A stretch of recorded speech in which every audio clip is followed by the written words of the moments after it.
mind reading.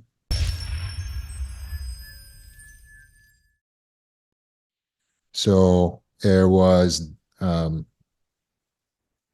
woman, we'll call her Tamara. Names have been changed to protect the innocent, but Tamara was really excited about her date because it was date night with her husband. Now they had two kids, and Tamara is looking in the mirror, getting ready for her date. And they're going to be doing something kind of rugged. They're going to be going hiking, and there's going to be good views and things like that. And she's kind of picturing how they're going to be holding hands, how they're going to be so close. And as she's picking out her outfit, she decides to go with these Lululemon like tight pants that she's going to wear that really shows off her figure. And as she's looking in the mirror, she has to admit she's not the young 20-year-old she once was. Now she's a little bit more, as she would describe, curvy. She's feeling, and she's telling herself, it's okay. It's okay. I don't need to be thin all the time forever. I look fine. And she's doing her work on trying to be positive about the way that she looks. And she's telling herself, I bore two beautiful children. Of course, he's still going to love me. He's still going to like me. It doesn't matter about the extra pounds that I may have put on. Again, I'm curvy and I'm beautiful. And she's telling herself this over and over because she's trying to hype herself up to be able to feel better. She's really taking the time to do the work so that she won't devolve, like spiral into negative thinking. And so she gets her little outfit together. She puts her little hiking boots on. And she goes and meets her husband. They start the hike. And as they start to ascend the side of this, it's kind of like a hill or a mountain. And they look out, the views are just getting better and better. And the sun is like kind of starting to set in the distance and it's turning the sky all these different colors. And she starts to feel like this moment of closeness to her husband. And she reaches out to hold his hand and he kind of just doesn't like reciprocate, it doesn't like hold her hand. He just sort of pulls away and just kind of keeps walking. And he's also walking a little like a half step ahead of her. And this is kind of bothering her. And she's feeling like, what is this guy's problem? So she decides maybe she's got to be a little less subtle. So she says to her husband, babe, I'm feeling really close to you right now. And her husband is just like, mm-hmm, yeah, beautiful views, and keeps it moving. And Tamara's like, okay, I don't know what the problem is here. Clearly, he does not find me attractive because I put on this outfit and I did all the work. I hyped myself up. I tried to tell myself, I know I put on a few pounds, but now I'm looking at him in the way that he's not paying attention to me. He's probably thinking about all the young women that he works with at his job and how he wishes I still look like that. But it's not fair to me that he's feeling this way. And she's starting to really get in her thoughts and her feelings. And she's feeling unloved, unvalued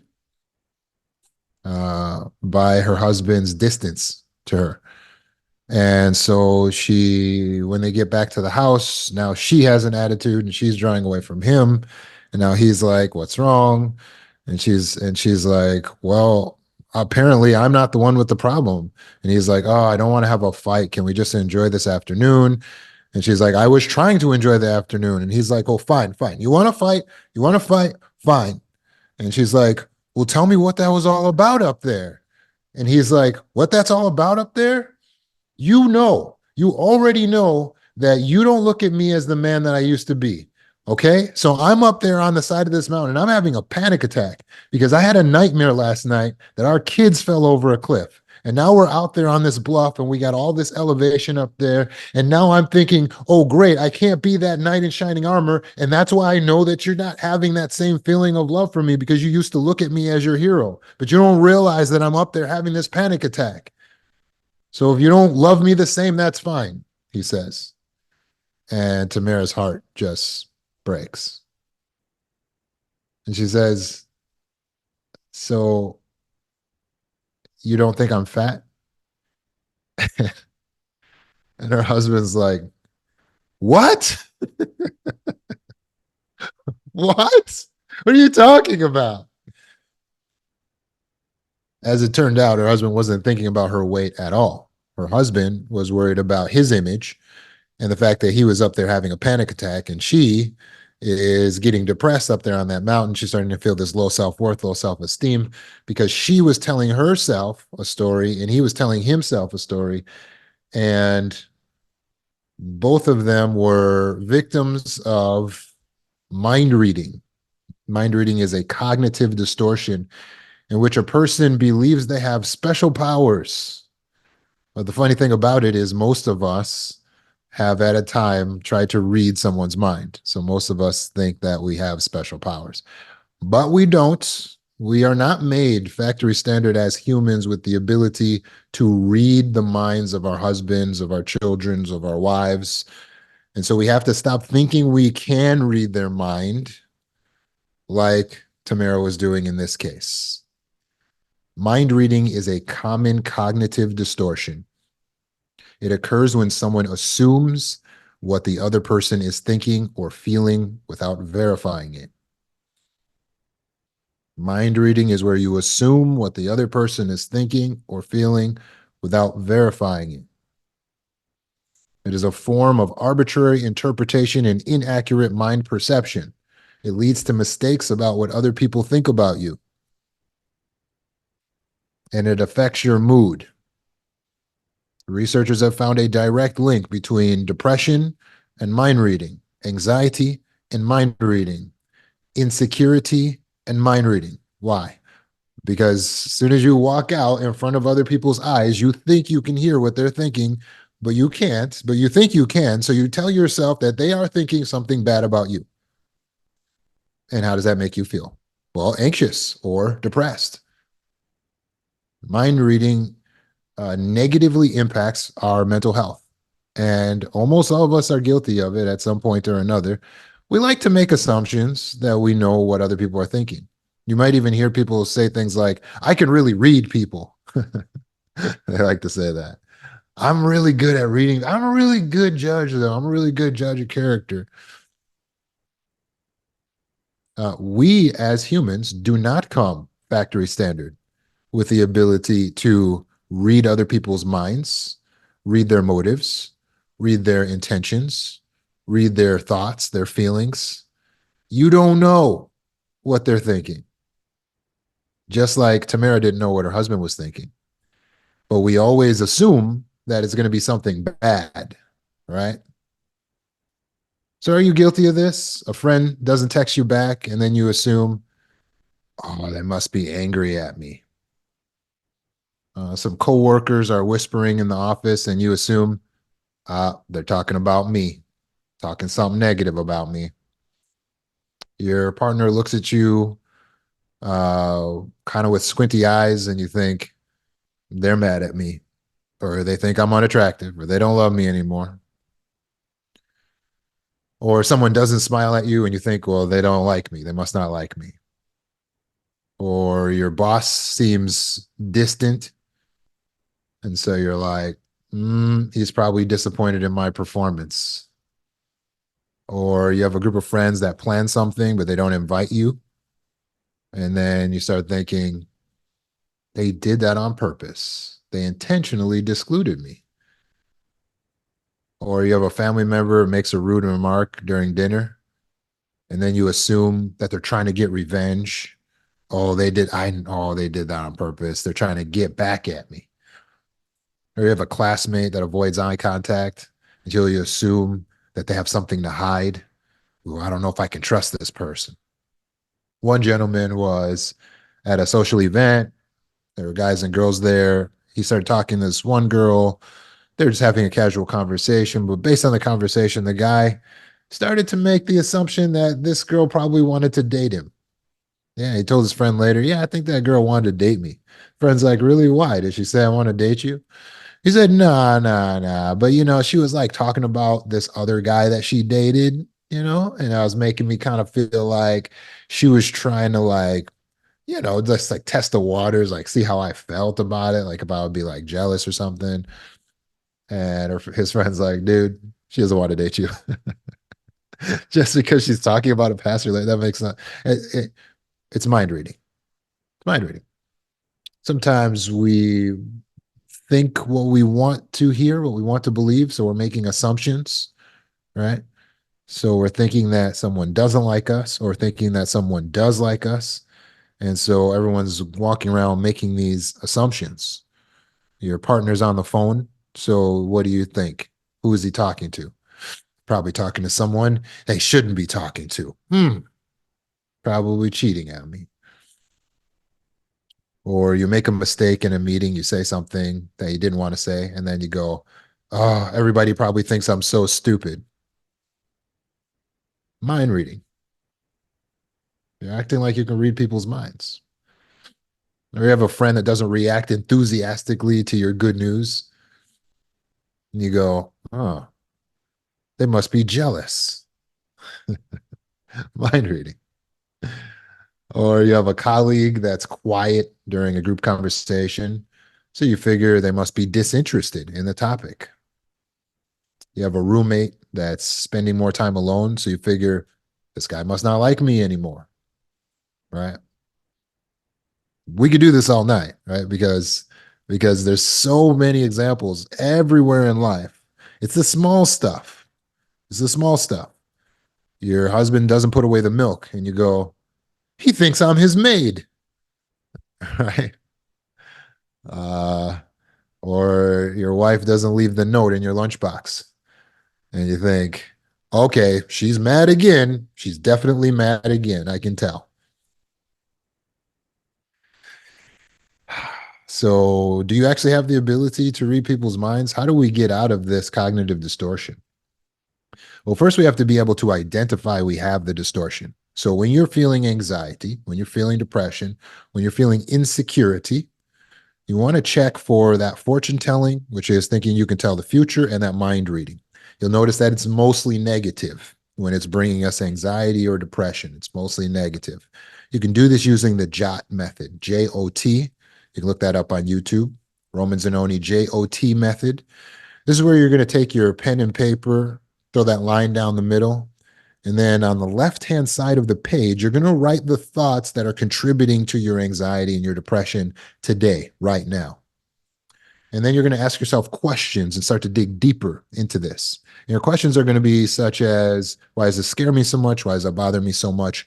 Why is that so important to me? And as you do this, what you're looking to uncover is the cognitive distortion. And you might start to find mind reading or fortune telling of some type inside the way you're thinking. I think they're going to judge me, mind reading. I think they don't like me, mind reading. I'm afraid they won't think well of me, mind reading, right? Or fortune telling is going to be that predicting the future, as we talked about last week. Um, Everything's going to go wrong, right?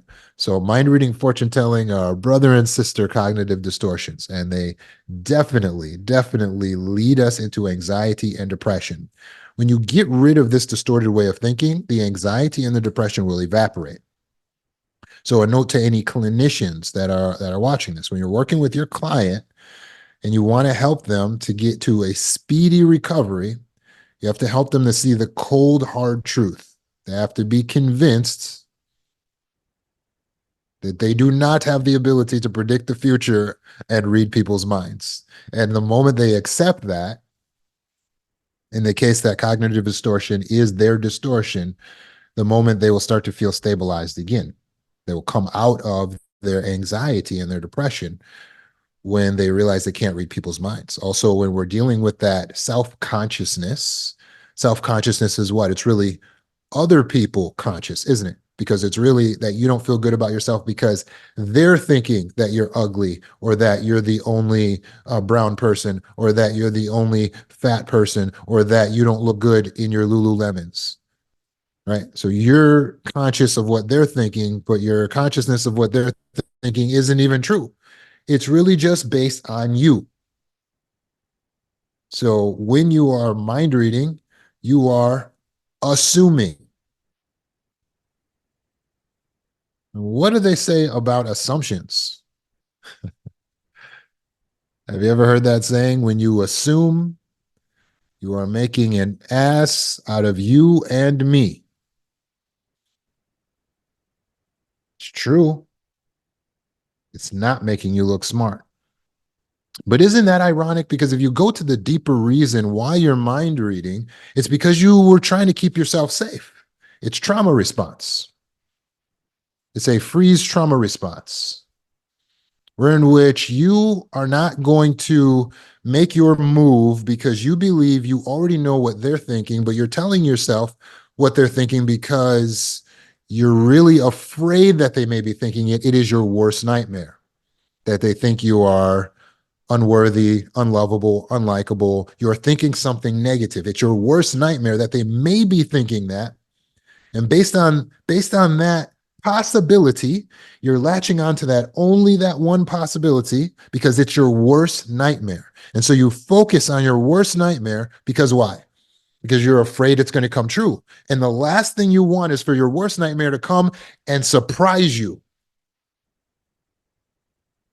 So you came up with the genius idea that I'll just assume my worst nightmare is true, and now I can't get surprised.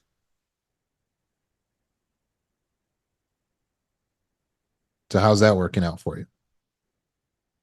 Well, let's take a moment right now and just analyze that.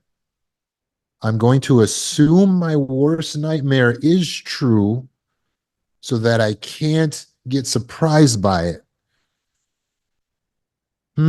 Does that really keep me more safe?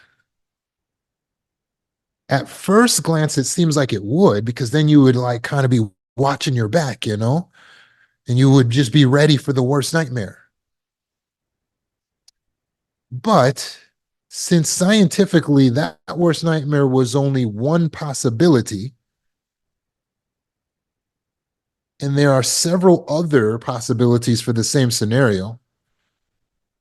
For instance, your worst nightmare was that they were thinking that you were not good enough, but it could also be that they just didn't have enough room for you at the party, or it could also be that they just lost your invitation in the mail, or it could also be that they do want you there, but it's really a surprise for you, or it could also be that they don't think they're good enough for you, or it could also be so many things. And so you're focusing on only this one scenario and ignoring all the other things. Is it smart to ignore data? Is it smart to ignore evidence? Is it smart to ignore evidence? It's not smart. It's not smart. So, at closer examination, mind reading, fortune telling does not make you more smart. When you assume, you are making a fool of yourself and the other person because you're assuming all the worst about them. Like Tamara, who assumed that her husband was just so shallow that he was really worried about her putting on pounds. He likes the way she looks. He's just trying to be good enough for her. And now she made him look like he was a jerk and made herself look like a jerk at the same time because she chose to assume. I promise you, it doesn't make you look smart, and it is not smart to assume. When I was a kid, my mother used to say to me, I know what you're thinking. And then she would proceed to tell me what she believed I was thinking.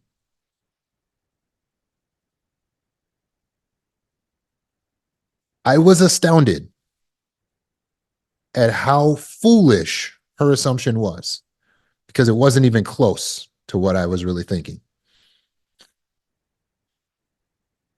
It didn't make her look smart to me. I'm just telling you the painful truth. This really happened. It just didn't make her look smart to me. I'm like, seriously, you are so far off. And every time that happened, she was always wrong. It wasn't even like, oh, sometimes she really nailed it. No, she was always wrong. Don't make a fool out of yourself.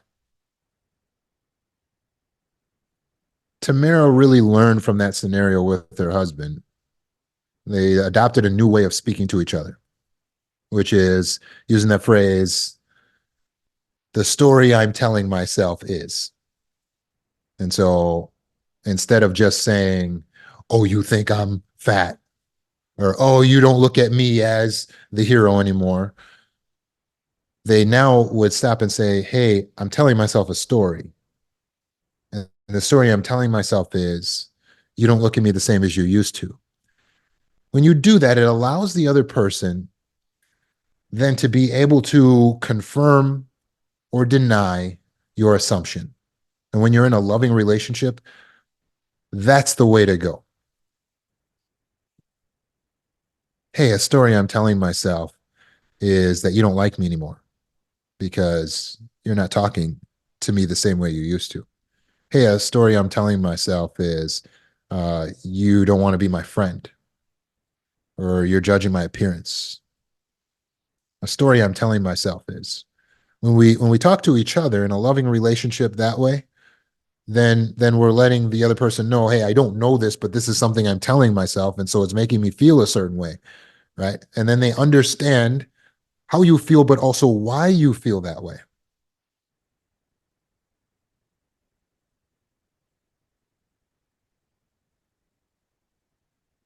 And then they can respond accordingly. You see how that would have empowered her husband to be able to say, no, honey, that's what you think? No, I love you the way you are. You're the mother of my children. I appreciate you so much. I'm so glad to be out here. I'm just afraid right now because a story I'm telling myself is that you're not going to like me anymore when you realize that I'm having a panic attack. In a loving relationship, that level of vulnerability is adaptive. But in your day to day life, with all of these people that you're encountering at work and at school, how can you make sure that you're staying out of mind reading? Well, when we slow down, rule of 7 seconds, and we're analytical, we can analyze our thoughts when we take our time. Just slow it down. We have something on the website, mindfree.org, called the Quality Control Checklist. And one of the questions on there, and you can download that for free. One of the questions on there is what I'm thinking scientifically accurate? It's the thought quality control. So you're actually doing a quality control checklist on your thoughts to make sure your thoughts are high quality. One of the questions is what I'm thinking scientifically accurate. What you'll find right away when you're actually mind reading is that question will expose that your thoughts are not scientifically accurate because you're just basing it on a look, a way someone shifted, or what you believe or assume. It's not based on scientific evidence. So if we were doing a scientific study and we wanted to figure out what people really were thinking, how would we find out? Well, we would ask them. It's called a survey. Likewise, very good survey, I'm sorry, very good psychotherapists have encouraged patients of anxiety, of depression, and low self worth, low self esteem, insecurity to ask questions, to use the survey method, as they call it. The survey method is instead of just assuming that people are thinking one thing or the other thing, you actually go and conduct a survey and find out. So you might be thinking, everyone in this room thinks I'm so dumb. So instead of just thinking that, you actually just ask people, hey, do you think I'm dumb for what I said, for what I did? And then you know, at least you have evidence, some actual scientific evidence that you can go by. So we conduct surveys. So keep that in mind. You can go through life, and if you don't want to assume, then you can instead start conducting surveys. A fool believes that he knows so much, but a wise person believes there's so much he doesn't know. You want to be a wise person. So you want to recognize there's actually so much that I do not know. There's actually so much that I do not know. So rather than just guessing and assuming in these scenarios, I'm going to analyze some of the other possibilities. And then I'm going to ask questions, conduct a survey, find out. We can never know what a person's really thinking, But you might be surprised if you do ask with how different the answer is than what you were actually assuming.